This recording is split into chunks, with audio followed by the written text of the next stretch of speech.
আসসালামু আলাইকুম প্রিয় দর্শক। বাংলাদেশের রাজনীতিতে এখন যা চলছে আমার কাছে মনে হয় একটা সার্কাস চলছে। মানে কে কোন দলে যে আছে আপনি বুঝতে পারবেন না। মানে সকালে এক দল, বিকালে আরেক দল, সকালে এই দলের সঙ্গে জোট, বিকেলে আরেক দলের সঙ্গে জোট। হয়তো আপনারা একসঙ্গে আলাপ আলোচনা করছেন, একজন বলেন আমি একটু বাইরে থেকে আসি অথবা বাথরুম থেকে আসি, একটু পরে শুনলেন সে বাথরুম থেকে বের হয়ে আরেক দলে যে যোগ দিয়েছে। অবস্থাটা এমন হয়েছে। আমার একটা পুরনো গল্প মনে পড়ে, ঠিক গল্প না, অনেক পুরনো একটা ঘটনা। সেটা হলো এরশাদ বিরোধী আন্দোলন তখন চলছিল 1984 সালের কথা। তখন আমি ঢাকা ইউনিভার্সিটির স্টুডেন্ট। তখন বিভিন্ন দলগুলো মিলে একসঙ্গে আন্দোলন করছিল। এই আওয়ামী লীগ, বিএনপি এরা জোট ছিল, 7 দলীয় জোট, 14 দলীয় জোট, তারপরে বিএনপিও ছিল। তারা যুগপৎ আন্দোলন করতো, একটা লিয়াজো কমিটি ছিল, তারা সবাই মিলে একসঙ্গে আলোচনা করতো। এবং সেই লিয়াজো কমিটির একটা মিটিং হচ্ছিল, তখনকার আওয়ামী লীগের প্রেসিডিয়ামের সদস্য ছিলেন মিস্টার এম কুরবান আলী। ওনার বাসায় মিটিং হচ্ছিল। উনি বাসায় সবাইকে রেখে বলেন যে আমি একটু আসতেছি বলে বেরিয়ে যেয়ে উনি বঙ্গভবনে যে এরশাদ সাহেবের মন্ত্রী হয়ে গেছেন। তো সবাই যারা তার বাসায় ওয়েট করতেছিল তারা দেখলো যে টেলিভিশনে খবর হচ্ছে যে কুরবান আলী সাহেব মন্ত্রী হয়ে গেছেন। তো এই ধরনের ঘটনা কিন্তু এই দেশের মাটিতেই রাজনীতিতে ঘটেছে। এখন এই ধরনের ঘটনা আবার আমরা দেখলাম। কদিন আগের একটা ঘটনা আমি যেভাবে শুনেছি আর কি, সত্য মিথ্যে এইভাবেই ঘটেছে কিনা জানি না, কিন্তু ঘটনাটা এরকম যে অলি আহমেদ সাহেবের এলডিপি, তাদের সঙ্গে বিএনপির একটা টানাপোড়েন চলছিল যে তারা কয়টা আসন পাবে, এলডিপিকে কয়টা আসন দেবে। তারা অফার করেছিল 2টো আসন দেবে। তো এলডিপি অলি আহমেদ সাহেব উনি চাচ্ছিলেন যেন আরও বেশি দেওয়া হোক। দুটোর মধ্যে একটা হলো কুমিল্লাতে ওনাদের দলের মহাসচিব রেদওয়ান আহমেদ ওনাকে দেবেন, আরেকটা হলো ওনার ছেলেকে দেবে চট্টগ্রামে। এই দুটো অফার করেছে বিএনপি। তারা একসঙ্গে অনেকদিন ধরে আন্দোলন করছিল। তো সেক্ষেত্রে অলি আহমেদ সাহেবের আবদার ছিল আরও বেশি দিতে হবে। তো এইভাবে হচ্ছে না। হঠাৎ করে ওই মিটিং থেকে নাকি বেরিয়ে গেছেন রেদওয়ান আহমেদ। একটু পরে উনি শুনেন যে রেদওয়ান আহমেদ বিএনপিতে জয়েন করেছেন এবং উনি ওনার আসন থেকে নির্বাচন করবেন। মানে রেদওয়ান আহমেদ সাহেব ভেবেছেন যে অলি আহমেদ সাহেব যেভাবে গড়তমি করছে হয়তো তাহলে বিএনপির সঙ্গে তার আন্ডারস্ট্যান্ডিংটা হবে না। যদি আন্ডারস্ট্যান্ডিং না হয় তাহলে উনি কুমিল্লা থেকে নির্বাচন করতে পারবেন না, আর না পারলে তো আর এমপি হওয়া হবে না। তার চেয়ে বরং উনি আরও বেশি শিওর করেছেন, মেক শিওর করেছেন যে দরকার নাই, অলি আহমেদের এলডিপি বাদ যাক, আমি বিএনপি দিয়ে জয়েন করি এবং বিএনপির ধানের শীষ নিয়ে উনি এখন কুমিল্লার 7 থেকে নির্বাচন করবেন। মানে এই যে দল ত্যাগ, এক দল থেকে আরেক দলে, সেই দল থেকে আরেক দলে, আমি আসলে বুঝতে পারি না এই লোকগুলো কি, এই লোকগুলি কি কোনো রাজনীতি করেন? এই লোকগুলি কি কোনো রাজনৈতিক আদর্শ আছে? এরা জনগণের কাছে এতদিন কি নিয়ে গিয়েছিলেন? মানে নীতিটা কোথায়, নৈতিকতাটা কোথায়? কোনো রাজনীতি নাই রে ভাই, সব হলো স্বার্থ। সবাই এমপি হতে চান, এমপি হলে পাবেন ট্যাক্স ফ্রি গাড়ি, টোল ফ্রি, মানে ট্যাক্স মুক্ত, শুল্ক মুক্ত গাড়ি পাবেন। এমপি হলে অর্থনৈতিক সুযোগ সুবিধা আসবে, এমপি হলে লুটপাটের একটা অবাধ লাইসেন্স আসবে। এই তো, তাহলে এর নাম রাজনীতি? তাহলে এত বড় বড় কথা, বড় বড় ডায়লগ কেন? এসব প্রশ্নের আসলে কোনো উত্তর নেই। এই লোকগুলো যে কেউ প্রশ্ন করবে এটা তারা জানে না। তারা জানে যে প্রশ্ন করলেই কি না করলেই কি, আমি তো যে প্রশ্ন করবে তাকে পাত্তাই দেব না, আমি লজ্জাই পাবো না। জনগণ আমাকে প্রশ্ন করবে, করুক। জনগণকে বলবো তোমরা কি চাও, এমপি চাও? তো আমি এমপি হতে এসেছি, এমপি হলেই তোমার জন্য উপকার হবে। আর জনগণের, আমার এলাকার বাইরের লোকজন কে কি বললো না বললো আমার কি আসে যায়? তো এই যে নির্লজ্জ বেহায়াপনা, এটাই হয়ে দাঁড়িয়েছে আমাদের দেশে বর্তমানে রাজনীতির মূল তত্ত্ব, মূল ভিত্তি। আপনি রাজনীতি করতে আসছেন, প্রথম প্রশ্ন, আপনি কি নির্লজ্জ, আপনি কি বেহায়া? যদি বলেন হ্যাঁ, তাহলে আপনার সাফল্য ধরা দিতে পারে। দেখুন কতগুলি পয়েন্ট আমি আপনাদেরকে বলি একটু আগে। আমরা মাঝখানে শুনেছিলাম এনসিপি কিভাবে নির্বাচন করবে। এনসিপি কি একা নির্বাচন করবে নাকি কারোর সঙ্গে জোট হয়ে নির্বাচন করবে? প্রথমে শোনা গেল এনসিপি বিএনপির সঙ্গে নির্বাচন করবে। ইয়াং স্টুডেন্টদের একটা পলিটিক্যাল পার্টি, সবাই এই পার্টি নিয়ে খুবই আশাবাদী হয়েছিল। তো সেই পার্টি দেখেন কি দুরবস্থাটা। এনসিপি নতুন একটা পার্টি হলো, তারা প্রথম তারা সরকারের সঙ্গে খুব তাদের সম্পর্ক ভালো, সরকার তাদের কথায় উঠে বসে, পরে ধীরে ধীরে সরকারের সঙ্গে সম্পর্ক খারাপ হলো। আমরা জানলাম যে বিএনপির সঙ্গে তারা নিয়ে একটা সমঝোতা করতেছে, কিন্তু সেই সমঝোতাটা শেষ পর্যন্ত মিলল না। পরে শুনলাম তারা একাই নির্বাচন করবে, তারা একটি জোট করলো। এই ডিসেম্বরে 7 তারিখে তারা একটি জোট করলো। এই যে রাষ্ট্র সংস্কার আন্দোলন, তারপরে আপনার এবি পার্টি এবং এনসিপি তিনটা মিলে একটা জোট করলো, গণতান্ত্রিক সংস্কার জোট নামে। ঠিক আছে, ভালো কথা। জোট করার পর এই পার্টিগুলি যেভাবে আমি চিনি আর কি, এবি পার্টিকে অনেকে বলতো যে এটা নাকি জামাতের বি পার্টি, মানে বি গ্রুপ, বি টিম। আবার অনেকে এনসিপিকে বলতো জামাতের সি টিম।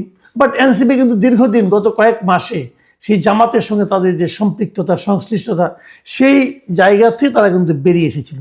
এবং যখন তারা এই তিনটা দল মিলে একটি জোট করলো, তখন আমি একটু ভেবেছিলাম ঠিক আছে, আমি রাষ্ট্র সংস্কার আন্দোলন সম্পর্কে আমার একটু ধারণা আছে, আমি জানতাম তারা আর যাই হোক কোনো মৌলবাদী দলের সঙ্গে যাবে না। তো ভালো, এটা হচ্ছে এই 7 তারিখে জোটটা করেছে। এখন আবার শুনতেছি যে এনসিপি নাকি জামাতের সঙ্গে জোট করতেছে। তো এনসিপি যদি জামাতের সঙ্গে জোট করে, এটা শুনে আবার রাষ্ট্র সংস্কার আন্দোলনে যারা আছেন তারা আবার একটু মাইন্ড করেছেন, তারা তো এটা পছন্দ করছেন না। তো এখন এনসিপি যে মানে জামাতের সঙ্গে যাচ্ছে কি যাচ্ছে না, এটা নিয়ে আবার এনসিপির কেউ মুখ খুলে না, নাও করে না, হাও করে না।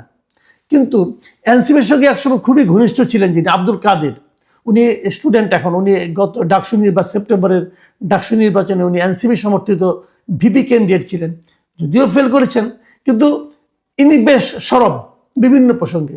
উনি এর মাঝখানে গত বৃহস্পতিবারে ফেসবুকে একটা স্ট্যাটাস দিয়ে বলছেন যে এনসিপি জামাতের সঙ্গে জোট করতেছে, এবং সেখানে বলছেন যে এখন ঝামেলাটা হয়েছে যে কয়টা আসন তার নিবে, এবং তার ভবিষ্যৎবাণী হলো যে 2-1 দিনের মধ্যে এটা ঘোষণা হবে, এনসিপি জামাতের গর্ভে বিলীন হয়ে যাচ্ছে। এখন প্রশ্ন হলো এনসিপি কয়টা আসন পাবে, 30টা নাকি 50টা? যতটুকু আমি জেনেছি এটা নিয়ে নাকি মোটামুটি এখন তাদের হচ্ছে, মানে দর কষাকষি হচ্ছে, 30টা পাবে নাকি 50টা নিবে। আবার জামাতের যে 8 দল মিলে একটা ঐক্য করেছিল, ইসলামী আন্দোলন যাদের সঙ্গে ছিল আর কি, হাত পাখা মার্কা, তাদের সঙ্গে নাকি আসন সংখ্যা নিয়ে একটা মোটামুটি টানা হেঁচড়া চলছে। এখন তারা কি মানে জামাতটা কি তাদেরকে আসন দেবে? ইসলামী আন্দোলনের বক্তব্য হলো আমাদের হাত পাখা সারা দেশে এখন অনেক পরিচিত, হাত পাখার অনেক ভোট আছে, এবং যদি আমাদের এত ভোট থাকে তাহলে আমাদের কেন এত মানে আসন দেওয়া হবে না? তো যদি এনসিপি যদি এনসিপিকে যদি জামাত আসন দেয় 50টা, হাত পাখাকে যদি 150টা তারা চাচ্ছে, ধরলাম 100 দিল, তো 150 চলেই গেল, বাকিগুলির কি হবে? এগুলো নিয়ে জামাতের সঙ্গে আরও তো 7টা দল আছে, নিজাম ইসলাম পার্টি আছে, খেলাফত আন্দোলন আছে, আরও অনেকে আছে, ওটার কি হবে? আবার ওইদিকে দেখলাম বিএনপির সঙ্গে যারা এতদিন যুগপৎ আন্দোলন করেছিলেন, ওই যে এলডিপি, তারপরে লেবার পার্টি, এখন লেবার পার্টি নাকি বিএনপির সঙ্গে থাকবে না, তারা নাকি ওখান থেকে চলে আসতেছে, তারাও নাকি জামাতের সঙ্গে জোট করতে চায়। আবার ওদিকে আসম রবের জেএসডি, তারাও নাকি এখন বিএনপির সঙ্গে থাকবে না। কেন? উনি লক্ষ্মীপুরের একটা আসনে আসম রবের ওয়াইফ তানিয়া রব, উনি ইলেকশন করতে চান, ওনাকে নাকি বিএনপি দিতে চাচ্ছে না, অতএব উনি এখানে থাকবেন না, ওনারা এখন জামাতের সঙ্গে এসে মিলমিশ করে ইলেকশন করতে। দেখেন, মানে নীতি নৈতিকতা আদর্শের কোনো বালাই কিন্তু এখানে নাই। হিসাবটা হলো আমাকে তুমি কয়টা আসন দিবা, আমাকে তুমি কয়টা আসনে নির্বাচন করতে দিবা। মাঝখানে আবার এটাও দেখলাম, শুনলাম যে জামাতের সঙ্গে এনসিপির আলোচনা হচ্ছে, যদি মিলে যায় তাহলে নাকি জামাত নাকি এনসিপিকে যারা ইলেকশন করবে তাদের কিন্তু ফান্ড দিবে, প্রতি আসনে নাকি বেশ 1.5-2 কোটি টাকা দিবে বলে শুনেছি। এগুলো সত্য মিথ্যা বলতে পারবো না ভাই, এগুলো আলোচনা হচ্ছে, বাজারে শোনা যাচ্ছে, সোশ্যাল মিডিয়ায় এবং বিভিন্ন কনভেনশনাল মিডিয়া, ওইগুলো আমি আলোচনাগুলি পাচ্ছি। তাহলে এনসিপির আদর্শটা কোথায় থাকলো? আবার এনসিপিতে তো অনেকগুলো নারী নেত্রী আছে, তাদের কি হবে? তাদেরকে কি জামাত মেনে নেবে, অথবা তারা কি জামাতকে মেনে নেবে?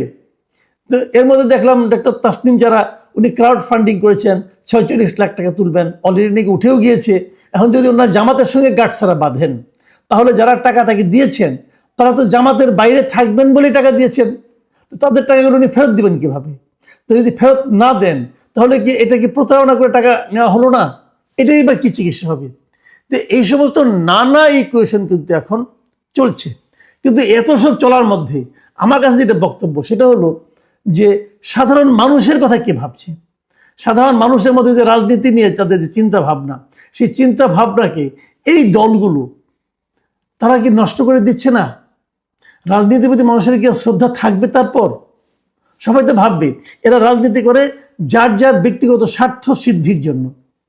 যদি সেটা হয় তাহলে আমরা কি পেলাম নতুন? আমরা শুনেছিলাম গত জুলাই আন্দোলনের পর এরা নাকি একটা নতুন বন্দোবস্ত করবে, নিশ্চয়ই আপনারা বহুবার শুনেছেন, আমি বহুবার বলেছি ভাই বন্দোবস্তটা কোথায়, সেটা তো দেখতে পাচ্ছি না। এখন দেখতে পাচ্ছি সবাই তো আগের মতোই নিজেকে নিলামে তুলছে, ভাই আমাকে ডাকো, আমাকে তুমি কি দিবা বলো, কত টাকার বিনিময়ে আমাকে কিনতে চাও। এই যে নিজেকে নিলামে তোলা, এবং সেই নিলামে তোলার যে গড্ডালিকে প্রবাহ, সেই প্রবাহে এই স্টুডেন্ট যারা ছাত্রতা আছে তারাও গা ভাসিয়েছেন। তাহলে নতুন বন্দোবস্তটা কোথায় রে ভাই? নতুন বন্দোবস্ত বলতে গেলে একটা জিনিসই দেখলাম, যে এদের কথাবার্তায় প্রচুর গালাগালি থাকে, খুব গালাগালি, মানে একদম মানে স্থূল গালাগালি তারা করতে খুবই অভ্যস্ত। এইভাবে তারা প্রতিপক্ষকে আক্রমণ করে। তো এটাই কি নতুন বন্দোবস্ত? দেখুন, এই সমস্ত নানা প্রসঙ্গ কিন্তু এখন অলরেডি আসতে শুরু করেছে। কেউ কেউ এমনও বলছে যে জুলাই যোদ্ধা যারা ছিল তারা কি তাহলে আসলে জুলাই ব্যবসায়ী হয়ে গেল? এই সমস্ত প্রশ্নের কিন্তু আপনাদেরকে ভাই উত্তর দিতে হবে। একটা কথা মাথায় রাখবেন, সামনে নির্বাচন করতে যাচ্ছেন, নির্বাচনে কিন্তু আপনাদের জনগণের কাছে যেতে হবে। জনগণের কাছে কোন মুখ নিয়ে যাবেন, কি দাবি নিয়ে যাবেন, কি প্রার্থনা করবেন। ভাবুন তো একবার, হাদিকে কথা বলেন আপনারা। হাদি কিন্তু একা দাঁড়িয়ে গিয়েছিল, কোনো জোটে যাওয়ার কথা বলেনি। সে নিজের থেকে বলেছিল যে আমি একা হলে দাঁড়াবো, আমি যদি 500 ভোটও পাই সেটাও আমার প্রতিবাদ। আপনার প্রতিবাদটা করতেন, আপনি তো প্রতিবাদে গেলেন না, আপনারা গেলেন শর্টকাট হতে এমপি হওয়ার জন্য। আমি একটা ঘটনা বলে শেষ করব। কিছুদিন আগে এনসিপির একজন শীর্ষস্থানীয় নেতার সঙ্গে আমার দেখা হয়েছিল একটা অনুষ্ঠানে। তো উনি নিজে থেকে আমাকে জিজ্ঞাসা করলেন যে আমরা আসলে কি করব। আমি তাকে একটা পরামর্শ দিয়েছিলাম। আমি বলেছিলাম যে যদি আপনারা বিএনপির সঙ্গে জোট করেন তাহলে আপনাদের দল আর থাকবে না ভাই। যদি আপনারা জামাতের সঙ্গে জোট করেন তাহলেও আপনাদের দল অনেকখানি কিন্তু, মানে আপনারা যে লক্ষ্য নিয়ে সামনে অগ্রসর হচ্ছেন সেই লক্ষ্যে আর অগ্রসর পৌঁছতে পারবেন না। কারণ একটা কথা ভাবুন, আপনি ধরেন 300 আসনের মধ্যে 50টা আসন পেলেন, ধরা যাক আপনাদের চাহিদা অনুযায়ী, তো বাকি 250 আসনে কিন্তু আপনাদেরকে কেউ চিনবে না। কিন্তু আপনারা একটা নতুন দল, আপনাদের এখন মানুষকে চেনানো দরকার। আপনাদেরকে মানুষকে বোঝাতে হবে যে আপনি একটা ডিফারেন্ট পলিটিক্স নিয়ে সামনে আসছেন। সেই বোঝানোর কাজটা আপনি কীভাবে করবেন, কখন করবেন? এইভাবে নির্বাচন করলে পারবেন না।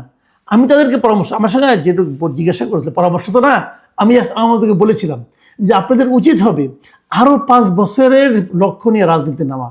এই নির্বাচন আপনার জন্য লক্ষ্য করার দরকার নাই, এই নির্বাচনকে টার্গেট করেন না, বরঞ্চ আরও 5 বছর পরের নির্বাচনকে টার্গেট করেন এবং সেইভাবে নিজের দলকে একটা সম্পূর্ণ আলাদা ধরনের রাজনৈতিক দল হিসেবে প্রতিষ্ঠা করার চেষ্টা করেন।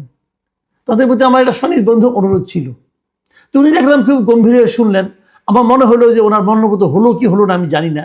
এখন দেখছি তারা তো সেই শর্টকাট পথে যাচ্ছে। ভাই, শর্টকাট পথে কিছু করতে পারবেন না। আমি সত্যি সত্যি বলছি, আমি কিন্তু এনসিপিকে নিয়ে একসময় আশাবাদী ছিলাম।